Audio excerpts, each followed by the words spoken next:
शिंदे साहेबांना भेटायला नव्हतो आलो, मी माननीय श्रीकांतजीला भेटायला आलो होतो. त्यांची वेळ घेतली श्रीकांत शिंदे साहेबांची. मराठवाड्यातले काही राजकीय विषय होते, संघटनात्मक विषय होते, त्या विषयावरती चर्चा मला करणं होती. अनेक लोकांनी, आमच्यातल्या काही लोकांनी निवडणूक लढवली होती. त्यातले अनिल दादा जगताप यांनी बिडवून लढवली. असे अनेक लोक आहेत जे बाजूला गेलेले होते या निवडणुकीमध्ये. त्या संदर्भाने चर्चा करायची मी त्यांच्याकडे आलो होतो आणि माननीय श्रीकांतजीशी चर्चा झाली आणि अनेकशा माननीय साहेबांच्या तब्येतीविषयी सुद्धा विचारपूस केली. सध्या ते आराम करत आहेत, रेस्ट घेत आहेत, त्यामुळं त्यांची भेट होऊ शकते.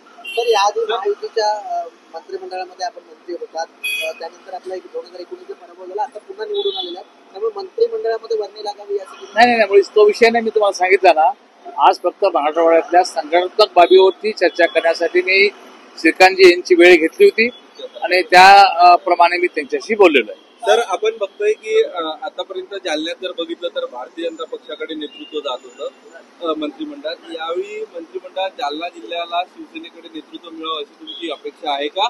आणि एकूणच ज्येष्ठता तुमची बघता तुमचा दावा अधिक प्रबळ ठरू शकतो असं तुम्हाला वाटतंय का? नाही, बघा, मंत्री कोणाला व्हावं वाटत नाही.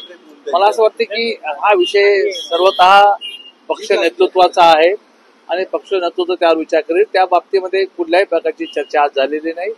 संघटन पातळीवरची चर्चा झालेली, तोच एक विषय होता, बाकी हा विषय नव्हता आमच्या चर्चा. सर, आपण बघतोय आता मंत्री पदा ज्यांना द्यायची आहे त्यांचे सगळ्यांचे रिपोर्ट कार्ड अमित शहा यांनी मागितले असल्याचं कळतंय. शिवसेने असेल, मला त्यातली काही कल्पना नाही. थँक्यू. घरे गावाला गेलेले आहेत, शिरसाट बोलतात काहीतरी वेगळं होणार आहे, काय नेमका नाही, मला त्याबद्दल काही माहिती नाही. धन्यवाद. थँक्यू.